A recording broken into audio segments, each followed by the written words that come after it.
Puji nama Tuhan, shalom. Sekali lagi shalom. Berapa banyak saudara yang bersuka cita, boleh kasih tepuk tangan yang paling meriah buat Tuhan kita. Saya percaya setiap kita yang hadir sore hari ini bersuka cita karena Tuhan baik, amin. Amin. Mari saudara, kita mau siapkan hati kita sore hari ini, kita mau datang dalam hadirat Tuhan. Mau balas berkat Tuhan dalam hidup kita, kita mau balas kasih setia Tuhan. Dengan kita membawa pujian kita, bawa sembah kita yang terbaik bagi Tuhan. Mari tundukkan kepala saudara, kita mau berdoa. Haleluya, terima kasih Tuhan. Kami mengucap syukur Tuhan, Engkau Tuhan yang baik dalam hidup kami. Terima kasih Tuhan sore hari ini. Kalau kami boleh ada sebagaimana kami ada, semua karena anugerah-Mu Tuhan. Semua karena cinta kasih-Mu Tuhan, bukan karena kuat gagah kami Tuhan. Sebab itu Tuhan sore hari ini kami umat-Mu Tuhan, dengan segenap hati kami rindu Tuhan datang di hadirat-Mu. Kami rindu bawa syukur kami rindu bawa sembah kami yang terbaik bagi-Mu Tuhan. Kami mau tanggalkan segala persoalan kami Tuhan. Kami mau datang dengan hati yang tulus menyembah-Mu Tuhan sore hari ini. Urapan Tuhan turun atas setiap kami Tuhan. Penuhi setiap kami Tuhan. Penuhi tempat ini Tuhan. Biar sore hari ini Tuhan, kami boleh mengalami lawatan Tuhan dalam hidup kami. Kami boleh pulang membawa kemenangan, pulang membawa kebebasan, pulang membawa kesembuhan. Terima kasih Tuhan Yesus. Terima kasih. Ini umat-Mu Tuhan. Ini kami yang rindu akan Engkau Tuhan. Segala pujian syukur hanya bagi-Mu Tuhan. Segala hormat, segala kemuliaan hanya bagi-Mu. Sekarang sampai selama-lamanya. Haleluya. Amin. Terima kasih Tuhan. Kau Bapa yang mengasihiku, kuasa-Mu memulihkanku, hati yang baru Kau berikan untukku, dapat melihat rencana-Mu. Bagiku Kau ada di setiap jalanku. Hatiku haus dan lapar akan Engkau. Kaulah segalanya, Kaulah segalanya.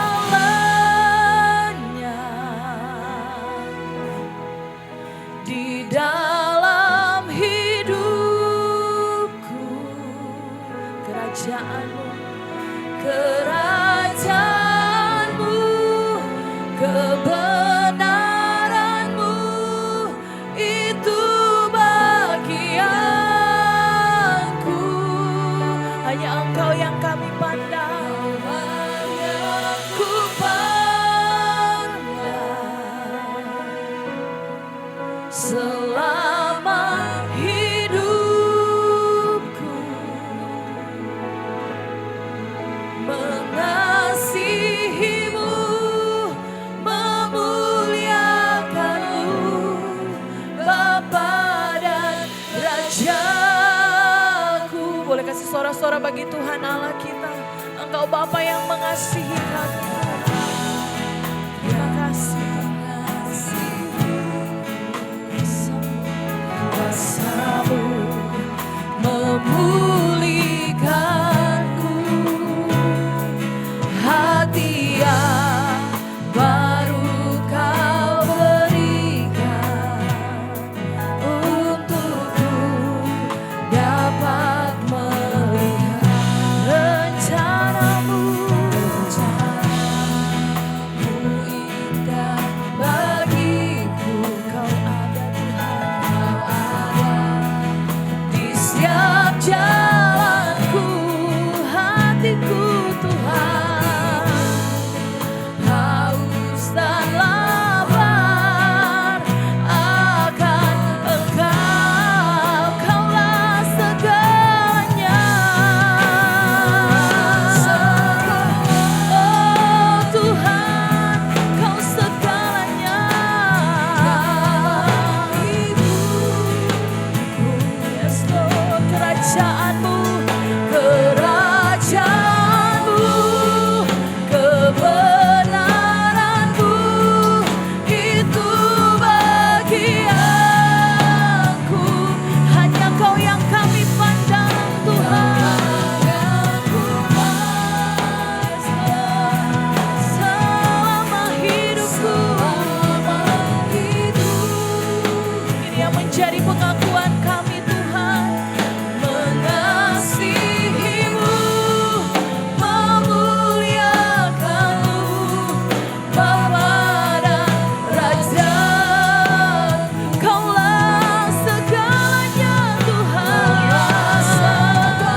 terima kasih Tuhan.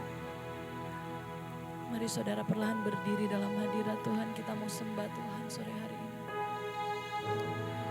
Terima kasih Tuhan.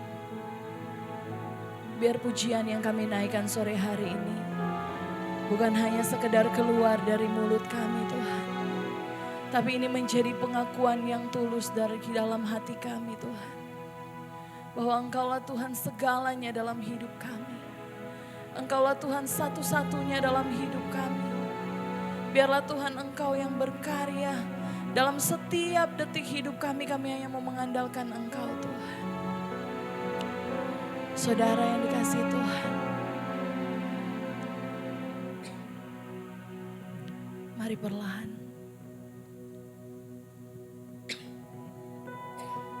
angkat tanganmu.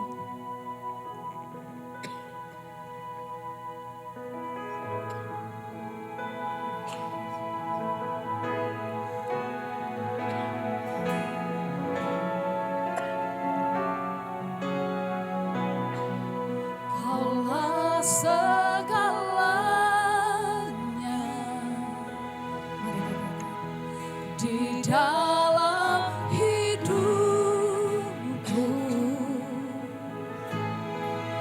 kerajaanmu, kebenaranmu, itu bagianku. Lebih sungguh katakan, Kaulah yang ku pandang.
Seperti pujian yang kami naikkan Tuhan.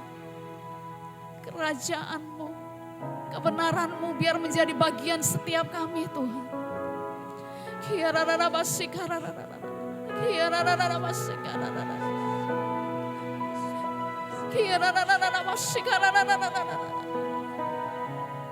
Engkau Bapa yang mengasihi setiap kami. Kami belajar, kami mau katakan kami cinta Engkau Tuhan. Kami mengasihi-Mu Tuhan. Engkau melihat kedalaman hati kami Tuhan. Engkau yang tahu setiap isi hati kami Tuhan. Kami mengasihi-Mu Tuhan.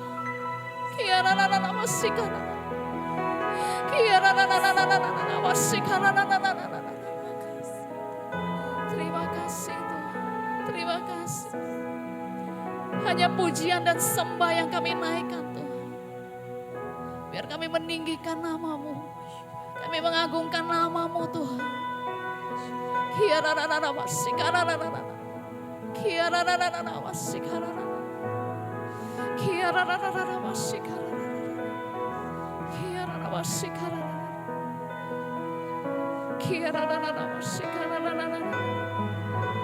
Terima kasih Tuhan. Engkau baik Tuhan. Engkau baik, teramat baik Tuhan. Ini kami jemaat-Mu Tuhan. Kami mau duduk diam di kaki Tuhan. Kami mau masuk hadirat-Mu lebih lagi Tuhan. Ini kerinduan kami mau datang kepadamu Tuhan.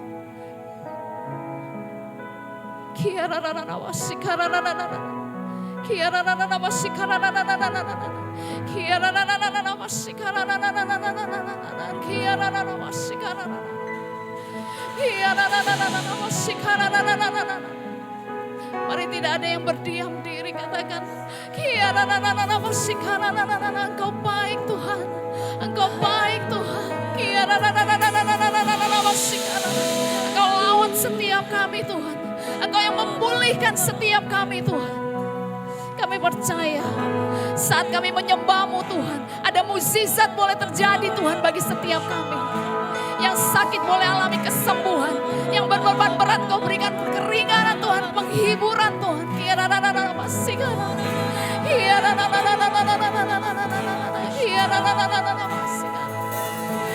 Terima kasih Tuhan. Oh, terima kasih Tuhan. Terima kasih Tuhan.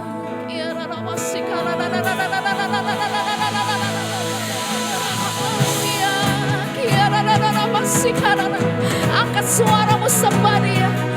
Ini waktumu Tuhan.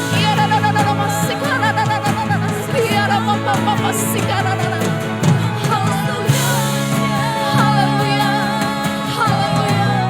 Sembah, sembah Dia. Terima kasih Tuhan.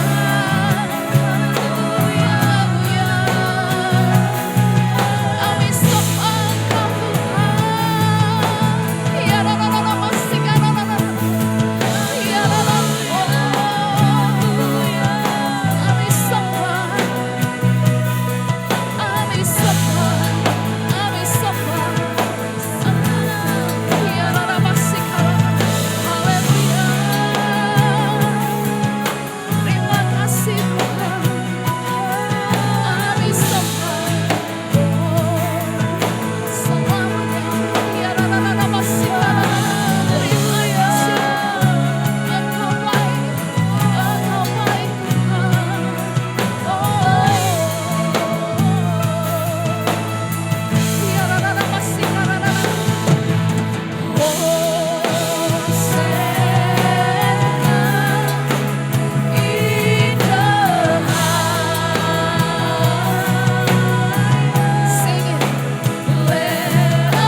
Kami mau siap memuji memuliakan nama-Mu Tuhan.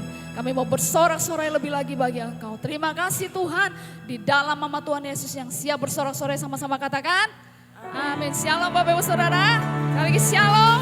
Siap memuji Tuhan, amin. Beri tepuk tangan sekali lagi buat Tuhan kita. Haleluya.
korban persembahan, mari kita tundukkan kepala. Terima kasih Tuhan, sungguh Kau baik, Kau teramat baik.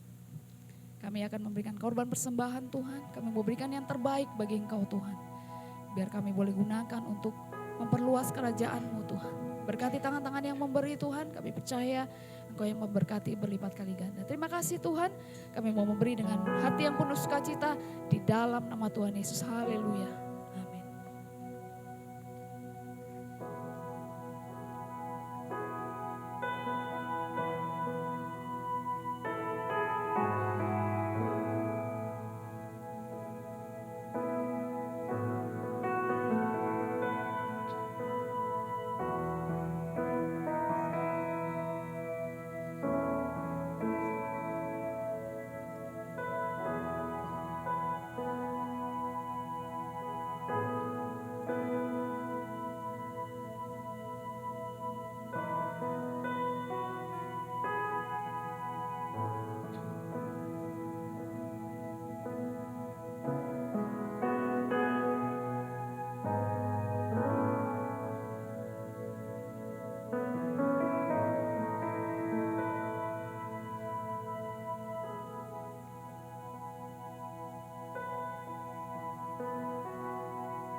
Mari saudara kita mau siapkan hati kita untuk merenungkan firman Tuhan. Terima kasih Tuhan Yesus.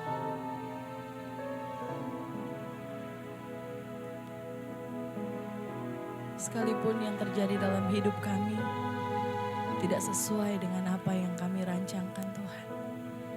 Tapi kami percaya bahwa Engkau Tuhan merancangkannya semua untuk kebaikan. Terima kasih Tuhan. Terima kasih Tuhan. Meskipun tak ku mengerti apa yang ku alami, namun ku yakin Tuhan punya rancangan terbaik. Pertolonganku datang darimu, Yesus yang ku percaya, yang tak mungkin bagiku, semua mungkin bagimu, ya Tuhan. Hanya Engkaulah jawaban hidupku. Amin, amin. Yang tak pernah ku lihat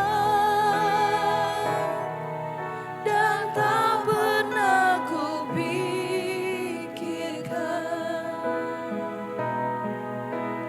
itu yang Kau sediakan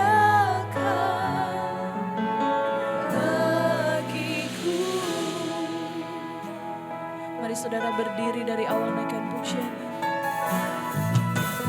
Meskipun tak ku mengerti apa yang ku alami, kami yakin Tuhan, namun ku yakin Tuhan punya rancangan terbaik. Pertolonganku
jauh di lubuk hati kami ya Tuhan, daripada kami mengenal diri kami sendiri.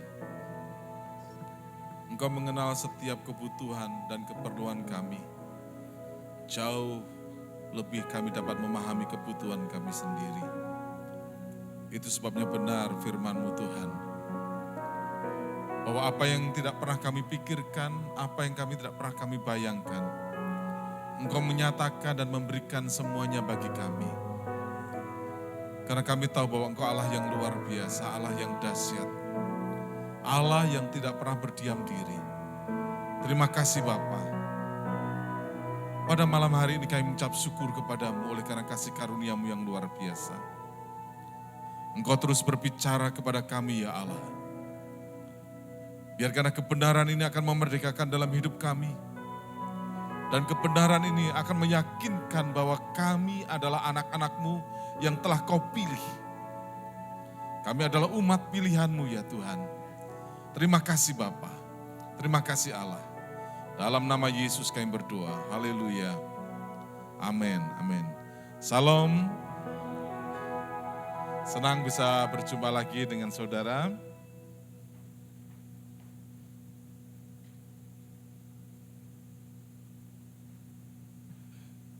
Baik, pada malam ini saya ingin berbagi kepada saudara.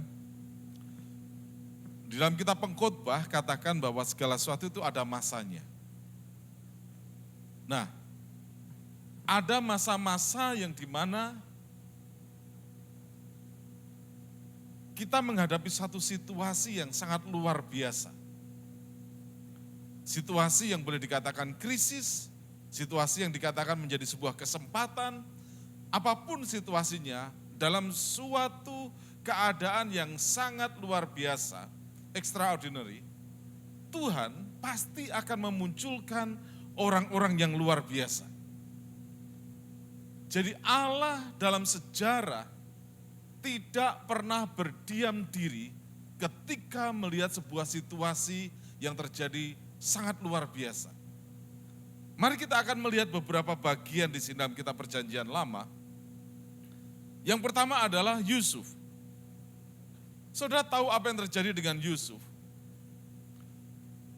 Bahwa ketika bangsa Israel mengalami sebuah kelaparan yang luar biasa dan tidak ada pertolongan yang lain, ternyata Allah sudah menyediakan sesuatu yang mereka tidak pernah pikirkan, yaitu namanya Yusuf. Bisa slide selanjutnya. Yusuf. Kita mengetahui bahwa dalam perjalanannya kita tahu bahwa Yusuf sebenarnya tidak punya rencana dia akan ada di Mesir. Dia tidak punya rencana, saudara. Yusuf juga tidak ada planning untuk dia menjadi orang besar di Mesir. Tidak ada planning sama sekali. Yusuf juga tidak ada mimpi untuk menjadi orang besar di Mesir, kecuali satu mimpi yang Tuhan berikan kepada Yusuf, bahwa orang tuanya dan saudaranya akan bersujud dan berlutut kepada Yusuf. That's it. Itu saja. Jadi Yusuf tidak tahu mengenai Mesir, Yusuf juga tidak tahu bahwa dia akan di sana. Tetapi ingat saudara, setiap kejadian didesain oleh Allah sedemikian rupa untuk mempersiapkan sesuatu waktu seseorang menghadapi situasi yang luar biasa. Yusuf tidak memahami kenapa dia harus dikhianati oleh saudara-saudaranya, kenapa dia harus dijual, kenapa dia harus di Potifar, kenapa dia harus difitnah oleh istri Potifar itu sendiri. Kemudian Yusuf juga tidak bisa menyadari kenapa kemudian dia dimasukkan di dalam penjara.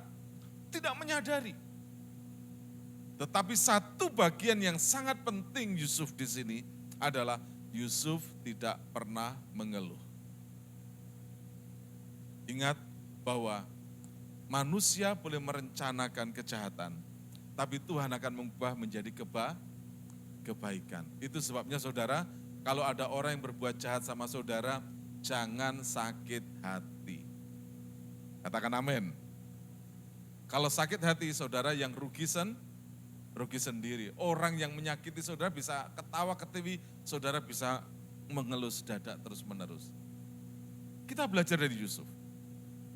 Yusuf tidak memahami semua, yang dia tahu adalah mimpi yang Tuhan berikan kepada dia. Tetapi ketika dia ada di Mesir, kemudian dia mendapatkan promosi yang luar biasa dari Tuhan, akhirnya menjadi Perdana Menteri Mesir yang luar biasa, bisa menyelamatkan Mesir dari sebuah kekeringan, menyelamatkan Mesir dari sebuah kelaparan yang besar. Dan apa yang terjadi saudara? Yang terjadi di Mesir, terjadi juga di Israel. Keluarganya Yusuf, yaitu Ishak dan saudara-saudaranya yang lain, yang pada waktu itu mengalami kelaparan yang sangat besar sekali. Dan mereka juga tidak tahu apakah Yusuf masih hidup atau tidak. Tapi mereka berpikir bahwa Yusuf sudah mati. Perhatikan di sini, bahwa ternyata dalam situasi krisis yang besar seperti itu, Allah telah mempersiapkan seseorang untuk kita bisa melewati sebuah masa yang luar biasa. Itu sebabnya dalam kitab Kejadian pasal 45 ayat yang ke-7 di sini dikatakan, maka Allah telah menyuruh aku mendahului kamu untuk menjamin kelanjutan keturunanmu di bumi ini dan untuk memelihara hidupmu sehingga sebagian besar daripadamu tertolong. Perhatikan di sini bahwa Yusuf menyatakan diri bahwa Allah menyuruh saya untuk mendahului keluarganya, sehingga pada waktu ada situasi yang luar biasa, krisis yang luar biasa, mereka semuanya tertolong, mereka semuanya bisa ditolong oleh Tuhan. Ingat saudara, Tuhan kadang-kadang tidak menolong kita dari langit. Saya baru belajar kemarin menyelidiki satu kata, doa. Saudara, doa ini apa sih sebenarnya? Ada katakan doa itu nafas hidup orang Kristen. Kemudian doa itu apa? Berbicara kepada Tuhan. Ternyata dalam bahasa Ibrani, kata doa itu berbicara kata kesepakatan. Kesepakatan antara manusia dengan Allah. Dan Allah dengan manusia untuk ada sesuatu yang akan terjadi. Jadi kesepakatan antara manusia dengan Allah dan Allah dengan manusia sehingga ada sesuatu itu terjadi. Itu sebabnya saudara, betapa pentingnya saudara di hadapan Tuhan. Ada orang mengatakan, oh Tuhan itu tidak butuh saya mau katakan Tuhan butuh saudara. Katakan amin. Kenapa saudara? Tidak ada sesuatu pun yang jadi kalau tanpa kerjasama kesepakatan antara saudara dan Allah. Itu sebabnya kenapa dalam kitab Perjanjian Baru Yesus katakan, jika kamu mengikat sesuatu yang kamu ikat di dunia, akan terikat di surga. Apa yang kamu ikat di surga akan terikat di dunia. Ada sebuah kesepakatan antara manusia dengan Allah, akan ada sesuatu yang terjadi. Hal yang sama dengan Yusuf, Allah tahu bahwa kesepakatan Allah dengan Abraham, dengan Ishak, dan kemudian dengan keturunannya adalah bahwa Allah menjadi Allahnya, Allah yang akan memelihara mereka, Allah yang menjagai mereka, meskipun kadang-kadang umat pilihannya tidak mengerti jalan-jalan yang harus dilalui. Itu sebabnya kenapa kemudian Yusuf jalan duluan dan dia mengatakan, maka Allah telah menyuruh aku mendahului kamu untuk menjamin kelanjutan keturunanmu di bumi ini dan untuk memelihara hidupmu sehingga sebagian besar daripadamu tertolong. Saudara, pada waktu mereka kelaparan dan akhirnya pergi ke Mesir dan mereka semuanya tidak kelaparan. Ingat saudara, apapun yang terjadi dalam hidup ini, kalau situasinya extraordinary, sesuatu yang kelihatannya sangat luar biasa, ingat, Tuhan sedang bekerja. Amin. Katakan teman kanan kirimu, Tuhan sedang bekerja. Tuhan sedang bekerja. Nah, kadang-kadang kita tidak bisa memahami mengenai hal ini. Kemudian contoh yang kedua adalah Esther. Saudara tahu mengenai Esther. Apa yang terjadi pada waktu itu? Di kerajaan Ahasveros, ada satu persekongkolan yang luar biasa. Haman mencoba untuk memanipulasi kepercayaan yang diberikan oleh Raja Ahasveros. Haman pada akhirnya dia menulis bahwa semua orang yang tidak menyembah kepada Asveros, dia harus dibunuh. Dan pada akhirnya dia mengeluarkan surat titah kepada seluruh orang Israel, harus dihabisin. Dan pada waktu mendengar kenyataan seperti ini, kemudian Mordekai mulai menangis, Mordekai mulai berdoa, Mordekai mulai berteriak kepada Tuhan. Sekali lagi ada kesepakatan antara Mordekai dengan Allah. Dan Mordekai kemudian berkabung, dia berteriak, melolong-lolong di depan pintu gerbang dengan rasa tangis yang luar biasa oleh karena bangsa Israel mau dimusnahkan. Tetapi kemudian pada waktu dia melolong di depan pintu gerbang, kedengaranlah oleh pembantunya Esther ini. Dan kemudian disuruh bertanya apa yang terjadi. Dan kemudian Mordekai berkata kepada Esther, sekarang kamu harus berpuasa juga. Kamu harus mulai menghadap Raja Ahasveros. Kalau tidak maka kita semuanya akan mati. Dan ini pernyataan daripada Mordekai. Esther pasal 4 ayat 14. Dikatakan, sebab sekalipun engkau pada saat ini berdiam diri saja, bagi orang Yahudi akan timbul juga pertolongan dan kelepasan dari pihak lain. Dan engkau dengan kaum keluargamu akan binasa.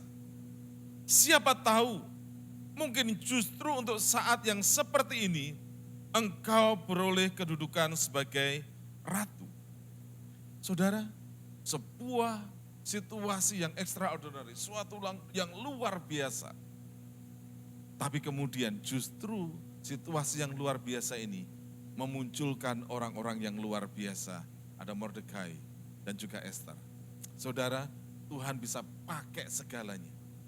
Dan memunculkan orang-orang yang luar biasa dalam situasi yang luar biasa. Kita tahu apa yang terjadi saat ini. Ada perang di Ukraina. Saudara tahu ada orang-orang di balik itu orang-orang yang luar biasa. Siapa saudara? Putin. Ya, ada Putin. Dan kemudian ada Joe Biden dan lain sebagainya. Mereka semua orang-orang yang luar biasa dalam situasi yang seperti ini. Lalu pertanyaannya, apa yang harus kita lakukan? Saya yakin ada rancangan Tuhan yang besar dalam kehidupan kekristenan ini. Saya kapan hari beberapa kali membaca pidatonya Putin yang diterjemahkan dalam bahasa Inggris. Putin seringkali mengutip ayat-ayat firman Tuhan. Sementara di barat mereka hari itu meresmikan undang-undang pernikahan sejenis. Tahu ya sejenis ya?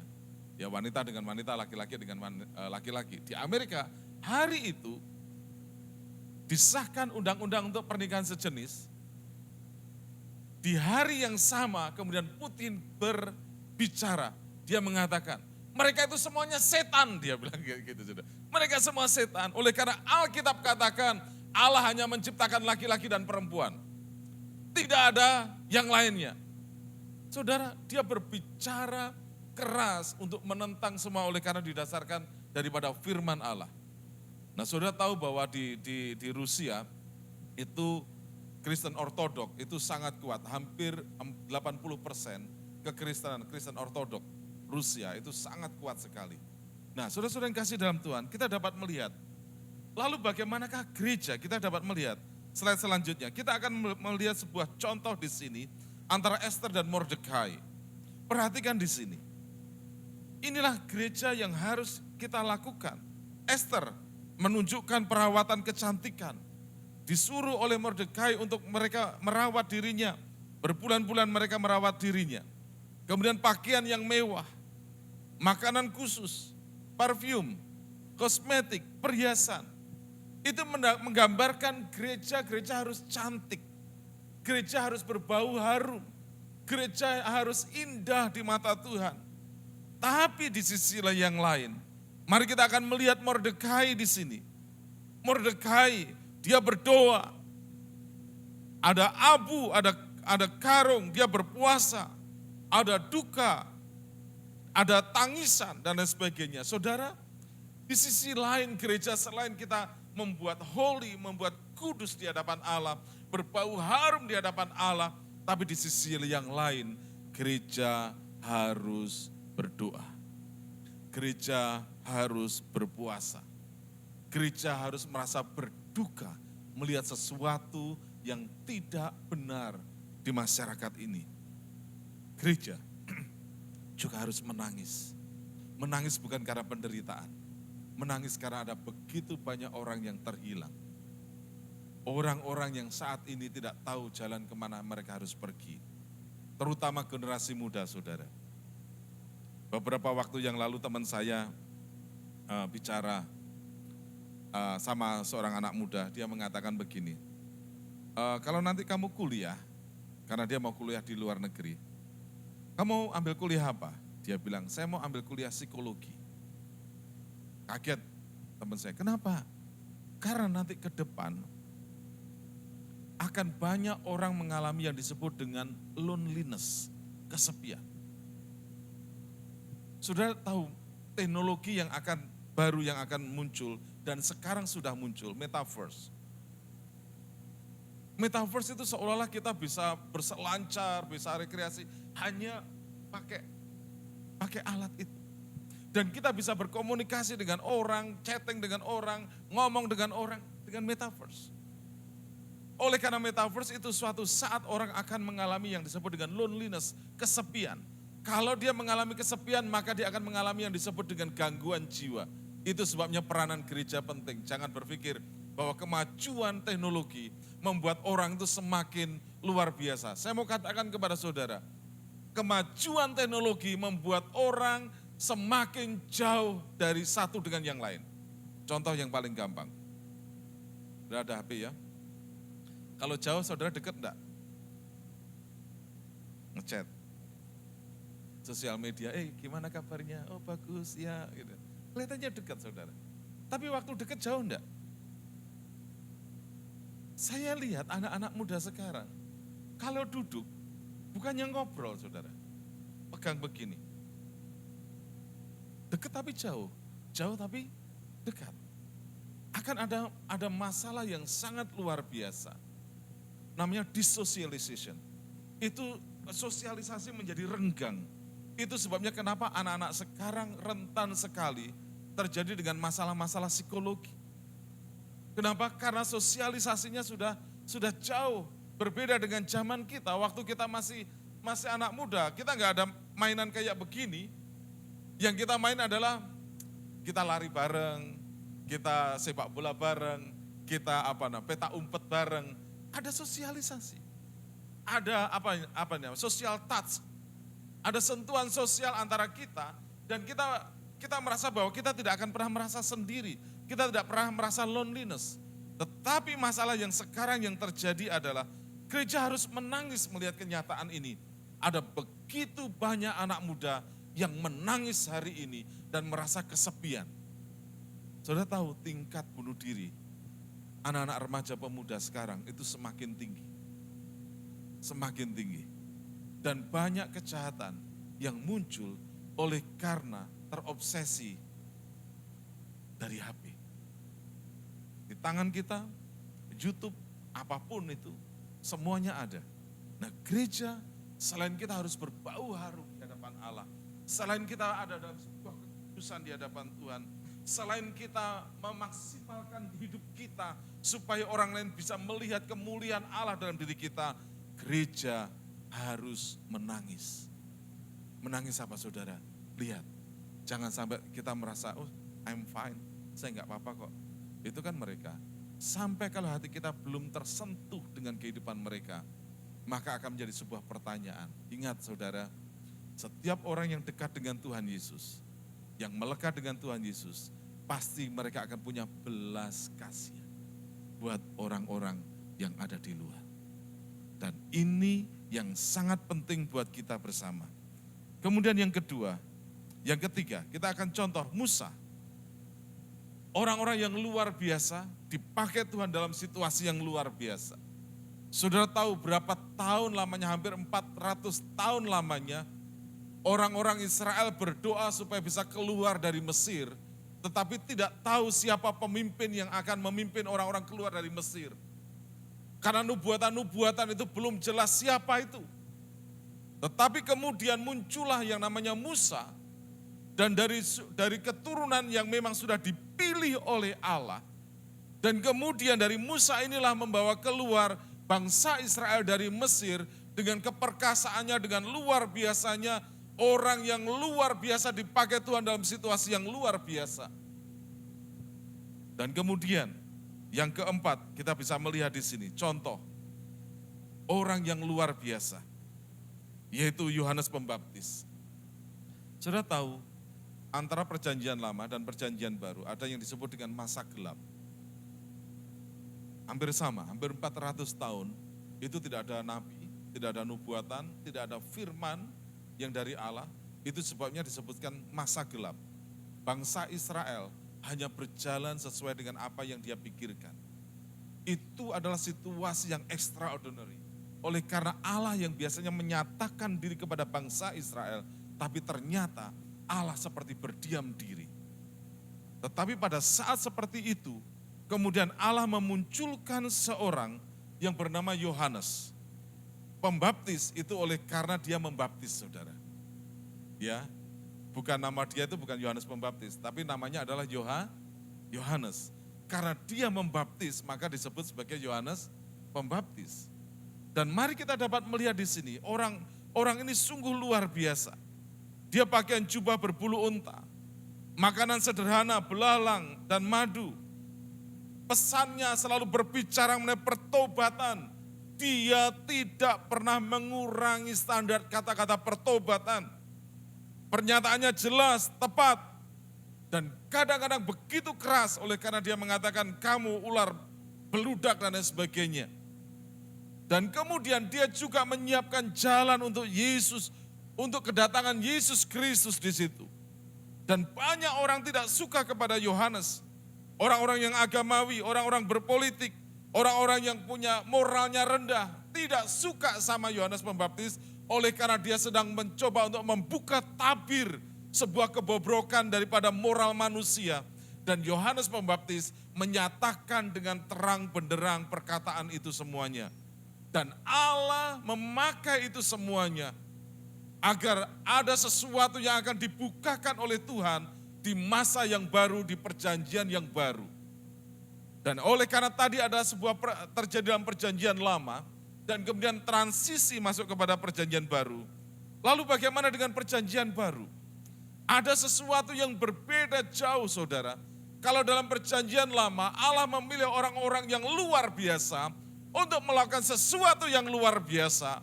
Tetapi dalam perjanjian baru, Yesus tidak melakukan itu. Yesus memakai orang-orang yang biasa untuk melakukan sesuatu yang luar biasa. Katakan amin. Itu sebabnya meskipun kita tidak masuk hitungan dalam orang-orang yang luar biasa, tapi siap-siap karena Allah bisa memakai saudara untuk melakukan sesuatu yang luar biasa. Dalam kitab 2 Tesalonika pasal 2 ayat 1 sampai yang keempat, di sini dikatakan tentang kedatangan Tuhan kita Yesus Kristus dan terhimpunnya kita dengan Dia, kami minta kepadamu saudara-saudara, supaya kamu jangan lekas bingung dan gelisah, baik oleh ilham roh maupun oleh pemberitaan atau surat yang dikatakan dari kami, seolah-olah hari Tuhan telah tiba.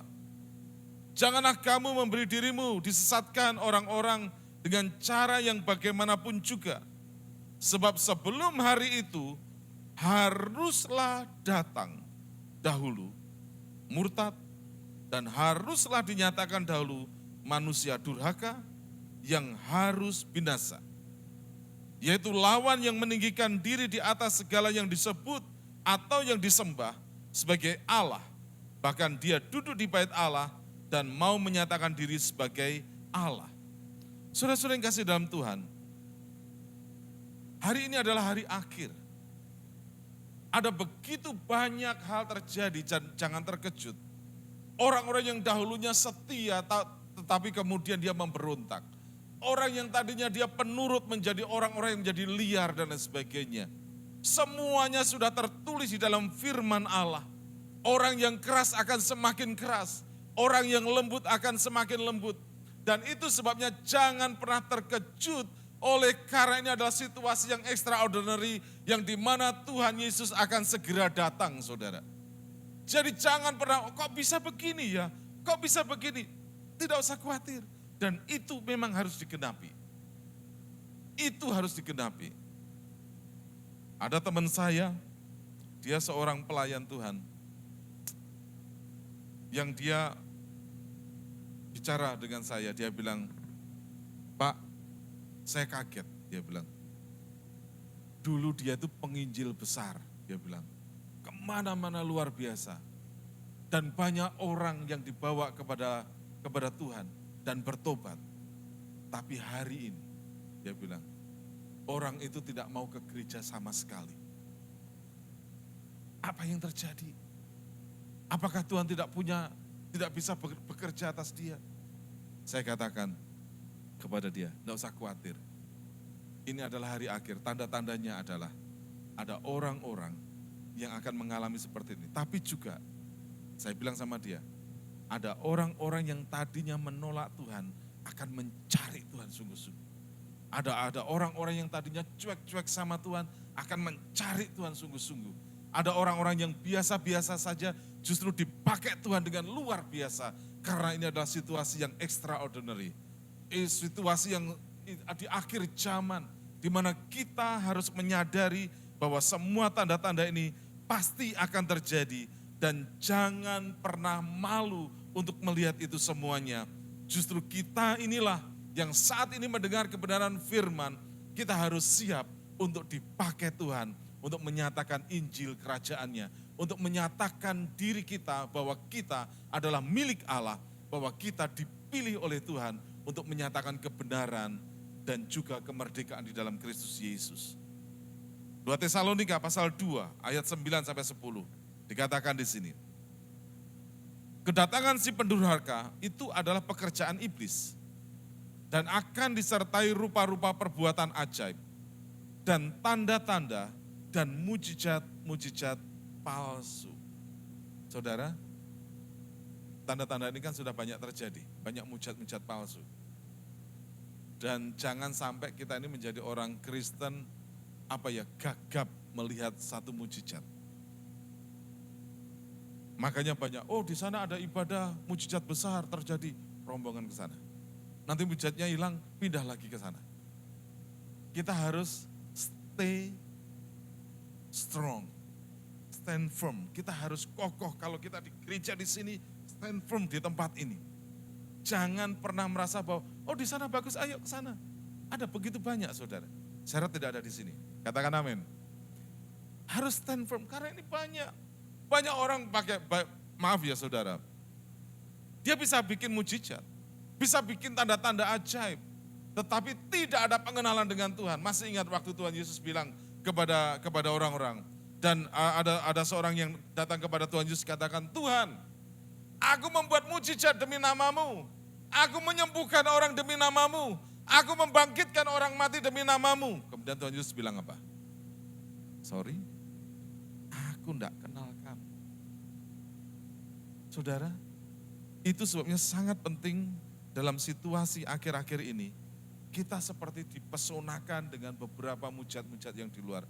Apakah itu di gereja, apakah itu KKR, apakah itu di luar Kristen. Dan kita mengatakan, wow kok bisa ya, kok di gereja enggak bisa ya.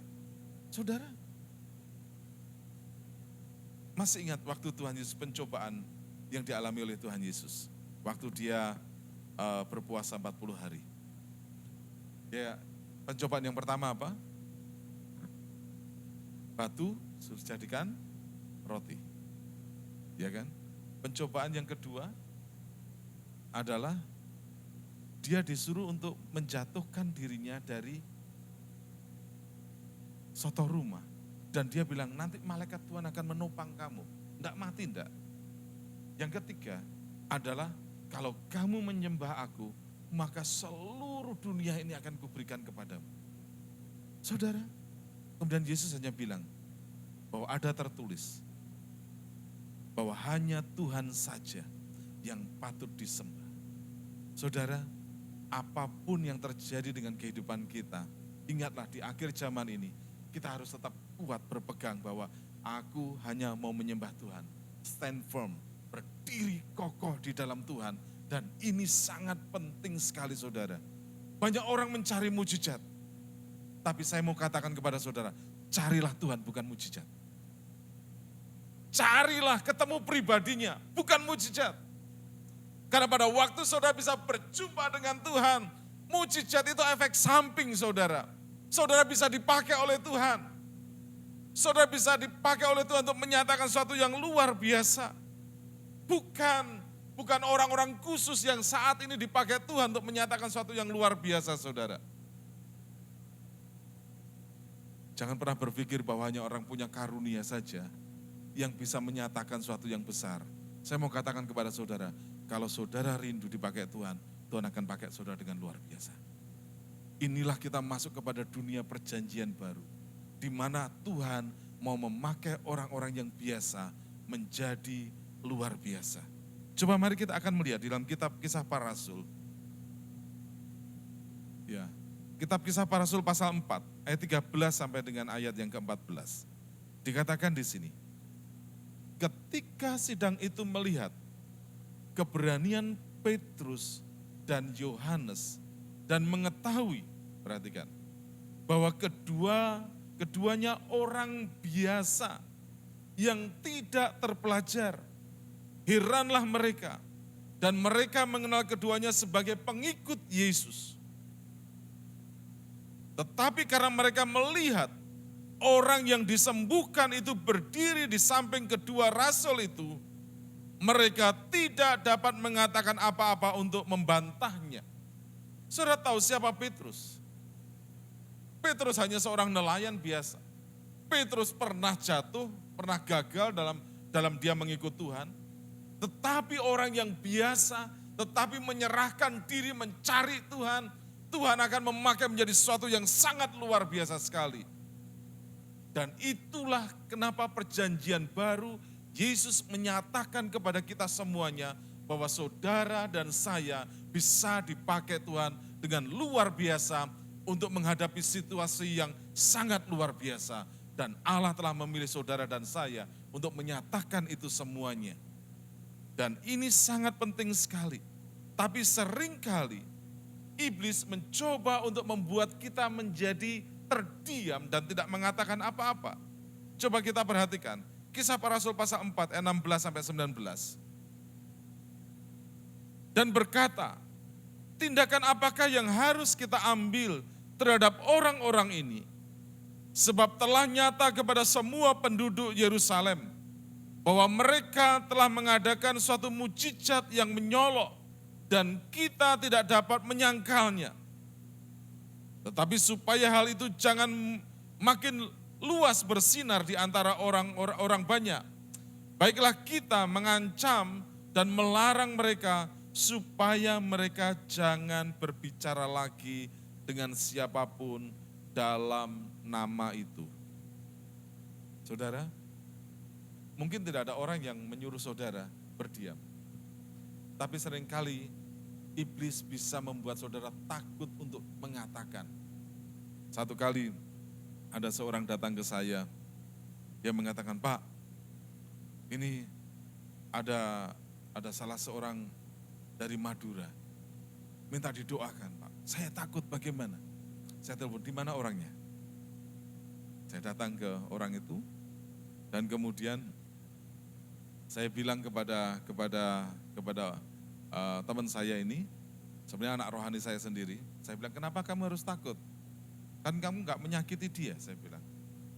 Kan dia minta didoakan, kenapa kamu tidak berani mendoakan? Ya saya takut, kan dia berbeda keyakinan, dia berbeda begini, saya takut Pak. Kenapa kamu harus takut? Setelah itu selesai, saya doakan orang ini, kemudian saya bilang setelah saya berdoa, saya suruh anak rohani saya ini untuk mendoakan. Sekarang kamu berdoa, saya yakin bahwa Tuhan bisa pakai kamu. Dan doa, dia bingung bagaimana caranya berdoa. Satu, pimpin dia untuk terima Tuhan Yesus sebagai Tuhan dan Juru Selamat. Dituntunlah dia untuk menerima Yesus sebagai Tuhan dan Juru Selamat. Setelah itu berdoa dan orang itu sembuh. Dan setelah sembuh, orang itu kemudian menjadi orang percaya. Karena sudah jadi orang percaya, diusir dari rumah, di sini. Dan kembali ke Madura, saya kontak teman-teman saya di Madura, tolong di follow up orang-orang ini. Saudara, orang biasa, tapi Tuhan pakai dengan luar biasa. Seringkali yang membuat kita, iblis mencoba untuk menutup perkataan kita, supaya kita takut untuk mengatakan sesuatu. Takut untuk menyatakan nama Yesus kepada siapapun. Kita takut.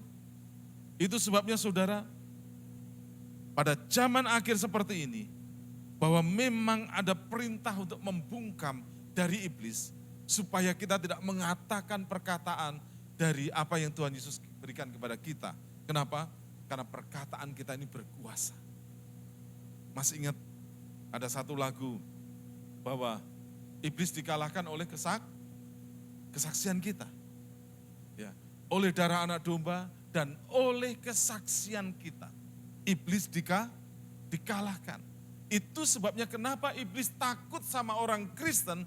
Pada waktu orang Kristen memuji Tuhan, pada waktu orang Kristen menyatakan Injil kebenaran akan firman Tuhan, iblis takut saudara. Kenapa? Karena apa yang dinyatakan oleh orang Kristen itu akan terjadi. Oleh karena Allah mengurapi, Allah memilih, Allah telah menyertai, dan Allah akan menyatakan sesuatu yang luar biasa. Dan di akhir zaman seperti ini, Tuhan akan memakai saudara dan saya untuk menyatakan kemuliaan dan kebesarannya. Tuhan tidak memilih orang-orang yang luar biasa untuk menyatakan yang luar biasa. Enggak saudara, Tuhan saat ini memilih orang-orang yang biasa dipakai menjadi sesuatu yang sangat luar biasa. Beberapa waktu yang lalu, ada seorang yang buta huruf, yang kemudian dia melayani di daerah Ambon. Tapi dia orang yang cepat menghafal. Jadi setiap kali dengar firman, dia hafal itu. Dia perhatikan, dia hafal. Jadi dia pergi ke desa, pergi ke beberapa desa, dia hanya menyampaikan apa yang dia dengar dari khotbah orang lain. Pada waktu dia menyampaikan, kemudian ada banyak orang bertobat di situ. Pada waktu ada orang-orang sakit, karena dia pernah dengar Paulus mengirim sapu tangan, dan kemudian orang-orang disembuhkan oleh karena Paulus mengirim sapu tangan, dia juga melakukan yang sama saudara, dengan kepolosannya. Dia bilang kepada orang yang sakit, oke, bawa sapu tangan ke rumah, sembuh kamu. Orang itu sembuh saudara. Orang-orang yang biasa dipakai Tuhan dengan luar biasa. Ini adalah zaman akhir. Dan Tuhan mau memakai saudara dan saya untuk menyatakan suatu yang luar biasa. Bahwa setan coba berusaha untuk membuat gereja diam. Tapi kita harus menyatakan bahwa neraka itu memang nyata, kekekalan itu nyata, penghakiman itu nyata, ada kuasa dalam darah Yesus Kristus, dan Roh Kudus akan bekerja dalam hidup kita masing-masing. Karena Yesus akan datang kembali. Beritakan Injil dan terus dalam sebuah pimpinan Allah. Maka saudara dan saya akan dipakai Tuhan dengan luar biasa di situasi yang sangat luar biasa hari ini. Saudara, saya yakin perjanjian lama Tuhan memilih orang-orang luar biasa, dipakai di masa yang luar biasa. Tapi di zaman perjanjian baru, zaman sekarang, Tuhan pakai orang yang biasa untuk melakukan sesuatu yang luar biasa, untuk mengatasi sesuatu yang dahsyat. Karena Tuhan mencintai saudara, mencintai kita semuanya, dan Tuhan mau memakai saudara dan saya. Inilah akhir zaman yang dimana Tuhan mau membangkitkan saudara dan saya untuk dipakai alatnya. Persiapkan dirimu dan terus katakan, Tuhan ini aku, pakailah aku Tuhan, pakailah diriku Tuhan, pakailah hidupku Tuhan. Saya akan tutup dengan sebuah kesaksian. Beberapa waktu yang lalu saya sama istri mengunjungi ke satu desa di daerah Tabanan. Agak masuk sekali. Kemudian kami berbicara, orang ini sederhana. Dan orang ini terima Tuhan. Dan waktu dia terima Tuhan dan kemudian satu desa itu coba untuk menentang dia. Tetapi pada waktu itu dia bilang, dia bersaksi bahwa saya hanya berdoa, pastor. Dia bilang, saya hanya berdoa, saya tidak tahu apa yang harus saya katakan. Saya siap untuk dihakimi. Saya siap mau diapakan, saya siap pastor. Jadi waktu itu kemudian ada rapat di Wantilan. Dan kemudian pada waktu rapat di situ, dia pengen cari tempat duduk yang paling pojok di belakang. Ternyata sudah diisi sama orang. Pada waktu sudah diisi sama orang, akhirnya yang ada itu hanya di depan, saudara. Jadi di situ, maaf, itu kepala dusun, klien, dan kemudian pemangku di situ. Dan kemudian dia akhirnya duduk di situ, di depan. Dia hanya siap-siap, Tuhan, dia hanya berdoa, berikan kekuatan kepadaku, supaya aku bisa menyatakan Injil, tapi aku enggak tahu harus bagaimana Tuhan. Hari ini aku akan menghadapi sidang. Hari ini aku enggak ngerti harus bicara apa. Dan ketika semuanya berjalan, tiba-tiba kepala dusun di situ, yaitu klien, dan kemudian beberapa pemangku di situ mengatakan kepada masyarakat di situ, jangan ganggu orang ini. Dia bilang kan gitu. Jangan ganggu orang ini. Orang ini orang baik, dia bilang. Orang ini orang baik, jadi saya tidak mau masyarakat di sini menyentuh dia satupun, keluarganya kita sentuh, gak boleh. Dia orang baik. Dan kemudian rapat yang tadinya pengen menghakimi orang ini, ternyata bukan menghakimi, tapi justru menopang orang ini untuk percaya kepada Yesus. Dan saudara tahu, karena kehadiran orang ini, desa itu akhirnya menjadi desa yang diberkati Tuhan. Meskipun hanya dia dan keluarganya yang menjadi orang percaya, tetapi orang-orang di sekitar yang belum percaya bisa merasakan berkat dan merasakan bau harum dari kehidupan orang Kristen ini untuk desa di sekitar. Waktu saya ke sana, semua orang mengatakan, saya senang dengan beliau. Beliau yang mengusahakan ini, beliau yang menolong kita untuk paving, beliau yang menolong kita begini. Dan kehadiran dia menjadi berkat yang luar biasa. Dan dia menjadi bebas berbicara tentang siapa Yesus. Tanpa harus menghakimi, tanpa harus menyudutkan. Dan orang-orang menjadi percaya oleh karena kesaksian seperti ini. Saudara dan saya, mari kita hidup di akhir zaman ini. Tuhan mau memanggil saudara, orang-orang yang biasa, untuk melakukan sesuatu yang luar biasa. Kalau zaman dulu, pada zaman perjanjian lama, Tuhan hanya memilih orang-orang yang extraordinary untuk melakukan dalam situasi yang extraordinary. Tetapi hari ini, Tuhan memilih orang yang biasa, ordinary, menjadi orang-orang dipakai dalam situasi yang extraordinary. Dan Tuhan mau memakai saudara dan saya. Pertanyaan saya adalah, apakah saudara siap? Saudara tidak perlu bertanya, saya di mana ya nanti? Saudara punya perusahaan, biarkanlah perusahaan menjadi berkat buat semua orang-orang di karyawan saudara. Saudara punya toko, biarkanlah toko saudara bisa menjadi berkat buat orang-orang di sekitar saudara. Biarkanlah kehadiran kita di tempat kerja, kehadiran kita dirasakan bau harum. Firman Allah mengatakan, kita ini seperti bau harum yang kita bisa merasakan, tidak bisa melihat, tetapi bisa dirasakan. Kehadiran kita di akhir zaman, mungkin orang tidak bisa melihat mujizat yang kita lakukan, tapi minimal mereka bisa merasakan bau harum yang keluar dari kehidupan kekristenan kita. Dan inilah yang disebut dengan gereja. Ada Esther, ada Mordekai. Ada pakaian yang bagus, ada penampilan yang cantik, ada bau yang harum, tapi di sisi lain dia menangis, dia berdoa, dia berpuasa. Dua sisi ini yang dimana gereja harus miliki. Jangan sampai gereja hanya cantik saja, tapi tidak pernah berdoa. Gereja hanya cantik saja, tapi tidak pernah menangisi orang-orang yang terhilang. Tapi mari kita, dua-duanya, panggilan di akhir zaman ini, biarkanlah saudara dan saya berbau harum, cantik di hadapan Allah, luar biasa di hadapan Tuhan, tapi di sisi lain, belas kasihan Kristus yang membuat kita menangisi orang-orang yang terhilang, menangisi orang-orang yang saat ini dalam sebuah penderitaan. Kita berdoa supaya mereka semuanya bisa merasakan kasih karunia Allah seperti kita rasakan bersama. Mari kita akan duduk kepala dan kita akan berdoa. Haleluya Tuhan, haleluya Tuhan. Haleluya Tuhan. Haleluya Tuhan Yesus. Bapa, kami bersyukur kepadamu Karena kami tahu bahwa Engkau nyata dalam hidup kami, Allah. Engkau memakai kami yang sepertinya kami tidak masuk hitungan. Tapi justru Engkau akan memakai kami untuk menyatakan sesuatu yang luar biasa. Di masa-masa dan di waktu yang luar biasa ini Tuhan. Di akhir zaman seperti ini Tuhan. Kami melihat kejahatan semakin meningkat. Tapi justru pada saat seperti inilah, Engkau akan memilih kami, memakai kami. Untuk menjadi terang, untuk menjadi garam. Untuk menjadi dupa yang harum yang bisa dinikmati oleh masyarakat di sekitar.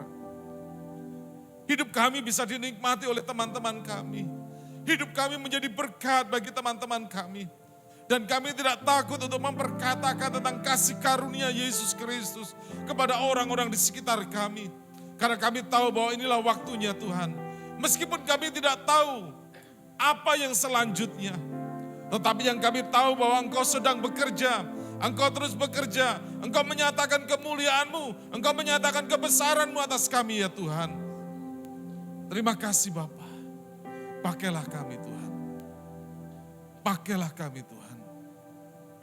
Pakailah tangan kami. Untuk menjadi tangan-Mu bagi orang lain Tuhan.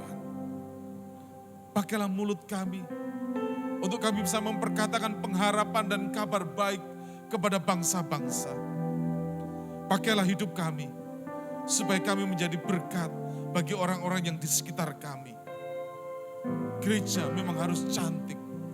Gereja harus berbau harum. Gereja harus kudus di hadapan-Mu. Tapi di sisi lain, gereja seperti Mordekai, yang dimana dia harus menangis, dia berdoa, dia berkabung untuk keselamatan bangsanya, untuk keselamatan umatnya. Demikian juga hidup kami Tuhan. Kami menikmati hadirat-Mu yang luar biasa.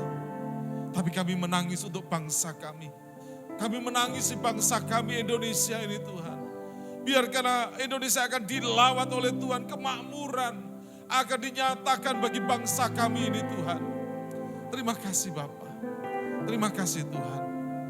Nyatakanlah kebenaran dalam hati kami masing-masing Tuhan.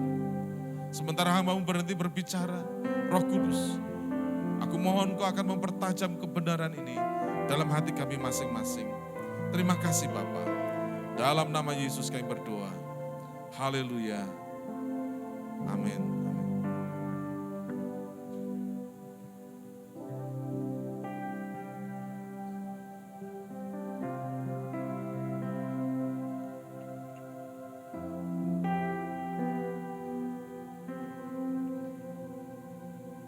Puji nama Tuhan. Terima kasih kepada Bapak Pendeta Iwan yang sudah memberkati kami dengan firman Tuhan. Tuhan Yesus memberkati. Selanjutnya kita akan mendengarkan pengumuman dan memberikan persembahan kepada yang bertugas. Dipersilahkan.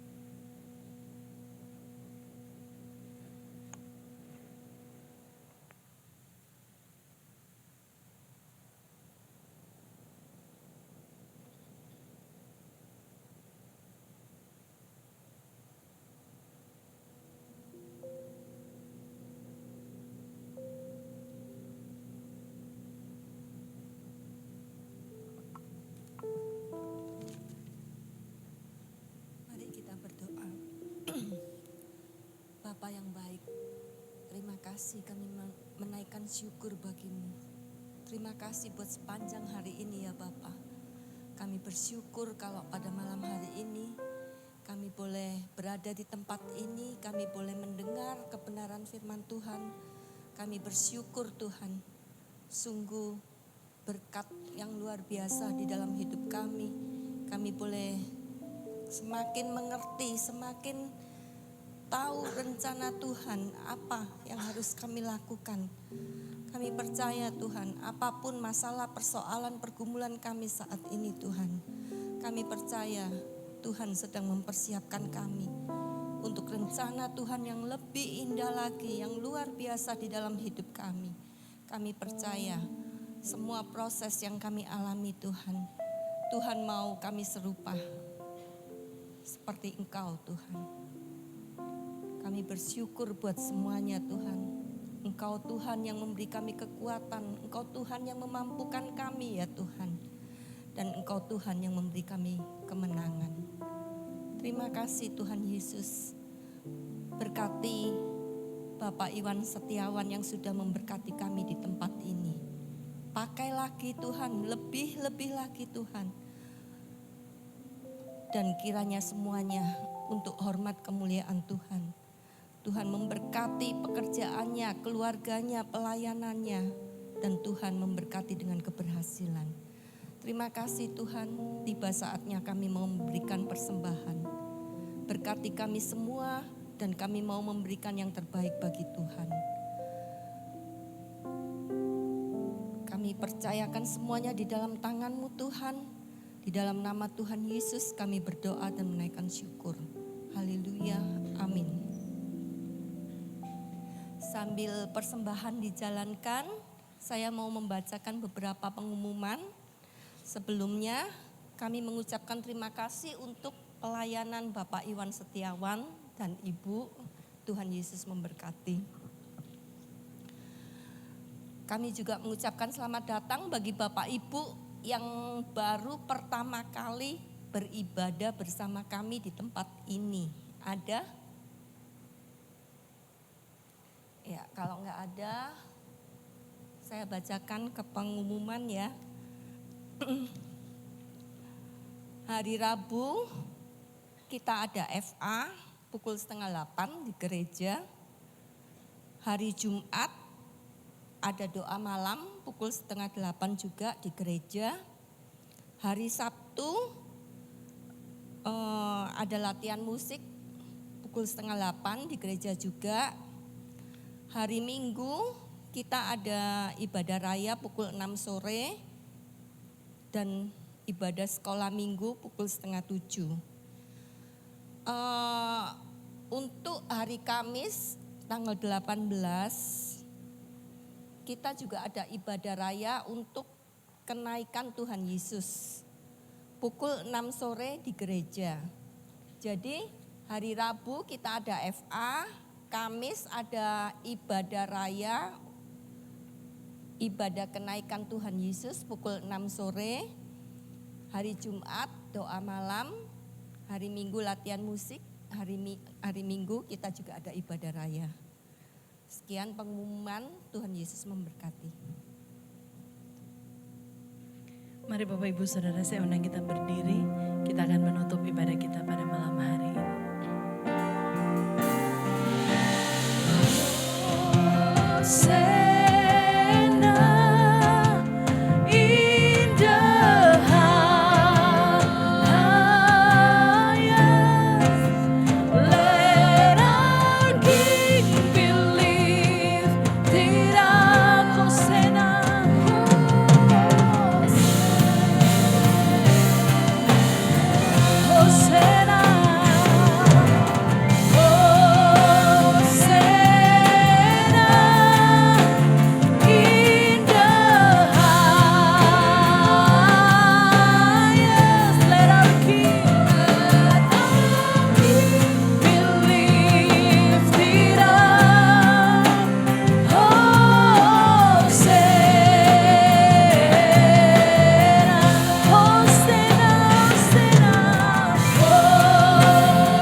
Bapa, dalam nama Yesus, terima kasih Tuhan.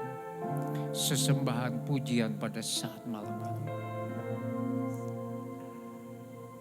Dan biarlah semuanya ini bukan sekedar rutinitas, tanggung jawab maupun tugas kami.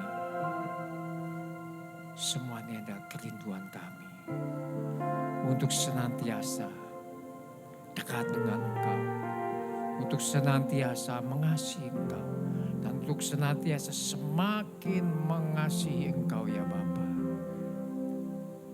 Terima kasih Tuhan. Firman Tuhan yang sudah Engkau sampaikan melalui hamba-Mu Bapak Pendeta Iwan Setiawan. Mengajarkan kami untuk senantiasa siap Engkau pakai. Walaupun kami kurang berpendidikan. Walaupun kami sebagai orang-orang yang biasa-biasa saja. Tetapi Engkau akan memakai kami sebagai orang-orang yang luar biasa. Terima kasih Bapak. Kau berkati Bapak Iwan Setiawan Tuhan. Teristimewa Kau berkati pelayanannya, pekerjaannya, rumah tangganya, kesehatannya. Kami serahkan semua di tangan Tuhan. Kami percaya Engkau pakai beliau lebih-lebih lagi di ladang.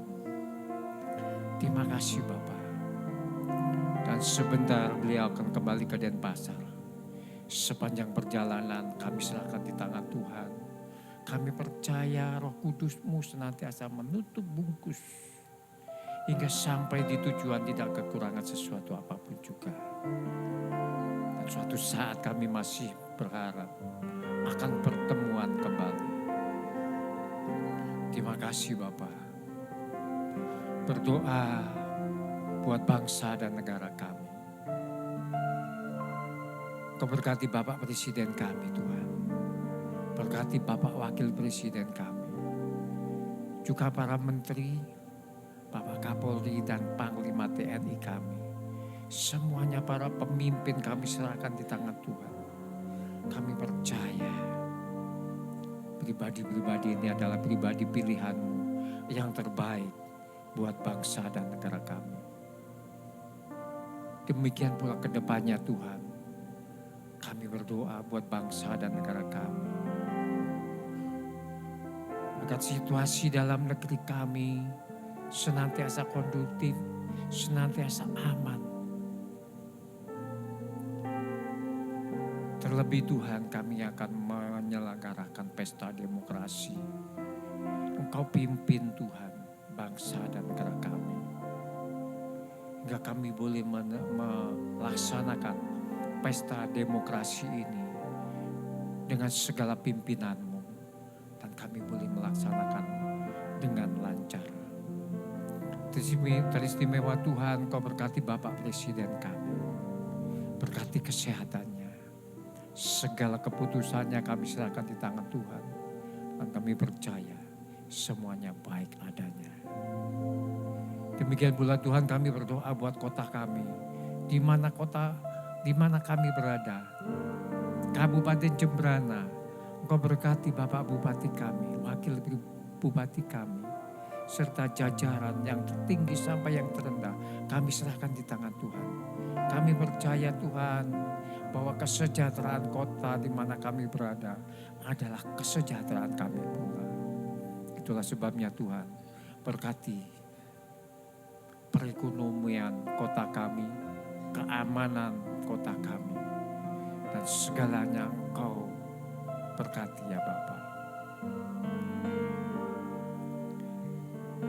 Saudaraku, mari kita angkat tangan siap terima berkat dari Allah. Diberkati pada saat datang. Diberkati pula pada saat engkau pulang. Diberkati sawah dan ladangmu, usaha dan pekerjaanmu. Diberkati bakulmu dan tempat adonanmu. Diberkati pula buah kandunganmu. Diberkati usaha tokomu, bengkelmu, perkebunanmu, peternakanmu, usaha rumah makanmu, usaha rumah kos-kosanmu, usaha salon kecantikanmu, usaha budidaya tambak, kesehatanmu dan pendidikanmu. Saudaraku, engkau tidak akan pernah turun, tetapi engkau tetap naik. Engkau pun tetap menjadi kepala, bukan ekor. Saudaraku, mari kita pulang membawa segala kemenangan, damai, sejahtera dari Allah Bapa, Allah Putra, Allah Roh Kudus. Dari mulai saat ini sampai Maranatha, Tuhan Yesus datang kedua kali. Haleluya. Yang sudah diberkati katakan bersama-sama. Amin, amin, amin, amin. Selamat malam, sampai ketemu minggu depan.